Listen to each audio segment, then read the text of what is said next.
Right then, welcome to Premier League Predictions Match Week 5. Now, this has been a very busy week for me, so this video might be a little bit rushed, but yeah, the angle's a bit different, but we're not going to get into that. Also, I've not had a chance to do reacting to my predictions from last week, so I'm going to do it at the end of this video just so I can do it all in one. But I'm not going to bother with the editing, so anyways, let's get into this. Starting off at 12:30 on Saturday, we've got Liverpool and Everton. Now, this is obviously one of the biggest games of every season. A Merseyside derby, we love to see it. Anfield will be the venue for the first one this year, and I have gone with a 2-1 win for Liverpool. I think that they do have what it takes. Despite them getting lucky a couple of times this season, I think they should be fine here and they should look for a win. I've gone for Mo Salah to score, not because of my FPL or anything at all. And I've also gone for Isak as he is playing tonight. I'm recording this on Wednesday, so I don't know if he's played well. They've literally kicked off about 10 minutes ago, so I don't know. But yeah, so I've gone for those two to score for Liverpool, and my Everton goal scorer is Iliman Ndiaye. Again, purely not FPL or anything. I'm just chancing it, to be honest. But yeah, he's probably one of the best games of the season. A Merseyside derby. I think it's better than the Manchester derby that we had last week. I look forward to the Merseyside one a lot more than the Manchester one. But yeah, I won't be able to watch any games this weekend because my new job means I actually work on weekends when the football is on. So yay!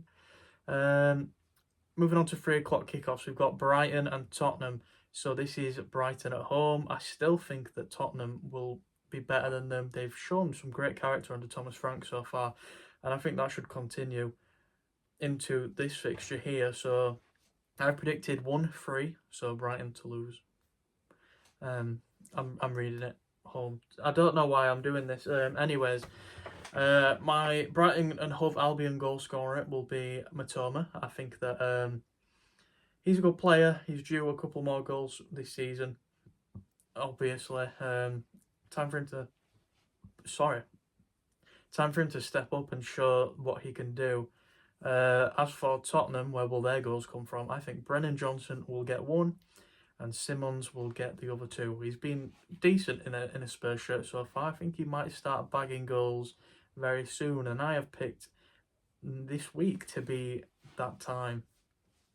Anyways, we're going to move on to a more boring prediction that I've had here. It's Burnley and Nottingham Forest. I've gone with a 0-0 draw.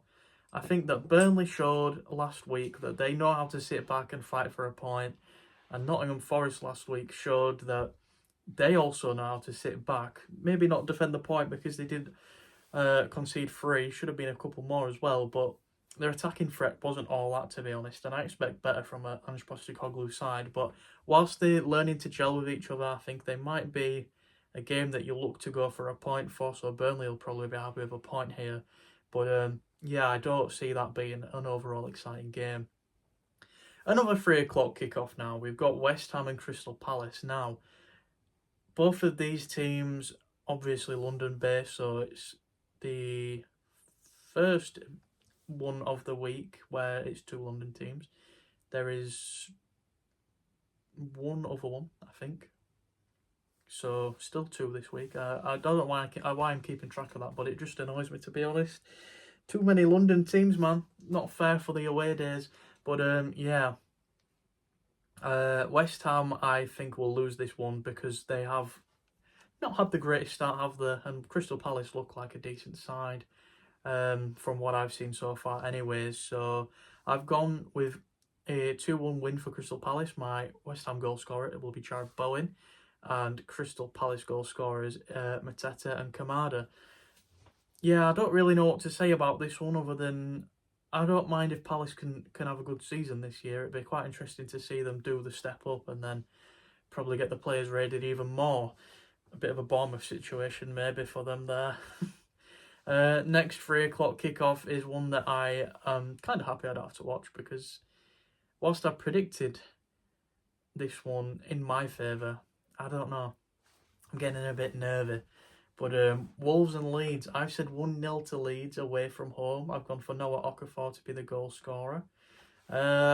Optimism, yeah, sure. I think Okafor was the best looking player against Fulham in the attack, so I think that he will be the one to score the goal.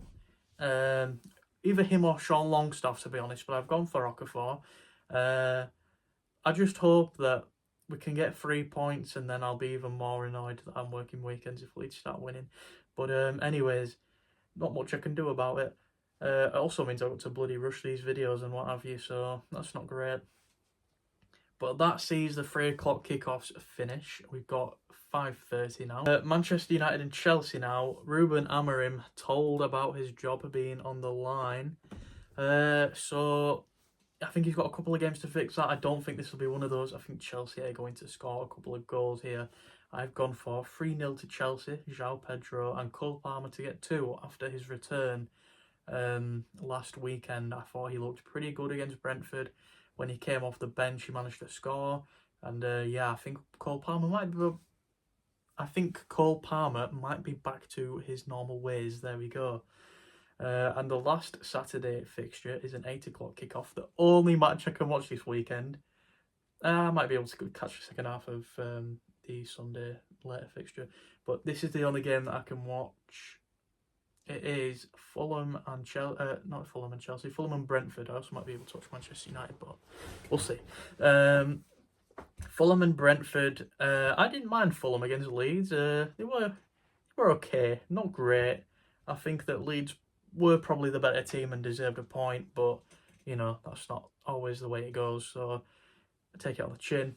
But I'm gonna say that Fulham managed another home game with a win. I've gone for a 2-0 win. Rodrigo Muniz and Josh King to score. Purely because they looked a bit close at times.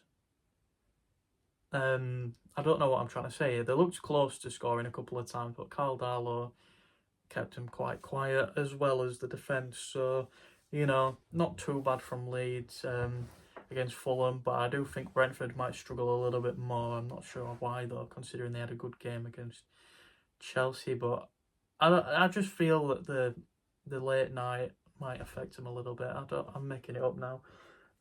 Honestly, I'm absolutely tired, so I'm just going to move on to Sunday. 2 o'clock kickoff for Bournemouth and Newcastle. I've gone for a 1-1 draw. Two teams that are, you know, they're not doing too bad actually. Newcastle picking up steam now that the Isak drama's gone. Ultimada scored his first goal, and I've got him to score again here. As for Bournemouth, I've gone with Semenyo. It seems a safe pick. And he's on penalties as well, so you know, I just feel a bit. What's the word I'm looking for? I'm overtired this week. I've gone from doing nothing to doing a lot, so this video is probably not going to be the best. But yeah. So Semenyo and Ultimada to score for a 1-1 draw. As for Sunderland and Aston Villa, the next two teams, I've gone for a 0-0 draw. Again, not much I can say about 0-0, but these are two teams that had 0-0 last weekend. Aston Villa still not quite looking themselves. They did score midweek, but can they do it against Sunderland? I think Sunderland are probably quite well prepared, and I think that it might be a struggle. And Bayern Munich have just scored against Chelsea, so that's interesting. But yeah, 0-0, so not much to say. And the last kickoff of the week will be Arsenal and Manchester City at 4:30. I might watch the second half if I finish on time. I've gone for a 1-0 Arsenal win, to be honest. I think that most people will expect Man City to win after a 3-0 win against Manchester United, but I don't know. They're away from home. Obviously, Arsenal beat them twice last year. And I just feel like Arsenal will probably sit back, go for a 0-0, but they might be able to get a lucky goal first. And I've gone for one of their better players on last game week, I think, Noni Madueke, to get that goal. His first for the club it would be. It would be quite a nice one to get as well, so feeling optimistic for him. Anyways, that sees out the predictions for this game week. So let's go backwards to game week 4, and I'll just quickly react to what I said. So I said 4-0 Arsenal Forest. It was 3-0. I got Gyökeres as a goal scorer, and that's about it. Bournemouth and Brighton, I said 1-1, it was 2-1. Crystal Palace and Sunderland, I said Sunderland 1-0, it was a 0-0. Pardon me. Everton and Villa, I said 2-1, it was 0-0. Fulham and Leeds, I said 1-0 to Leeds, it was 1-0 to Fulham. Newcastle and Wolves, I said 2-0, it was 1-0. West Ham and Tottenham, I said 2-1 to Tottenham, it was 3-0. Brentford and Chelsea, I said 4-0 to Chelsea, it was 2-2. Burnley and Liverpool, I said 5-0 to Liverpool, it was 1-0. Lucky pen, by the way. Man City and Man United, I said 1-0 to Man City, it was 3-0. So I got Haaland and Salah for my goal scorers for them games, by the way. Other than that, I had no goal scorers other than Gyökeres. So pretty poor on the goal scoring performance. I had no correct scores, but I had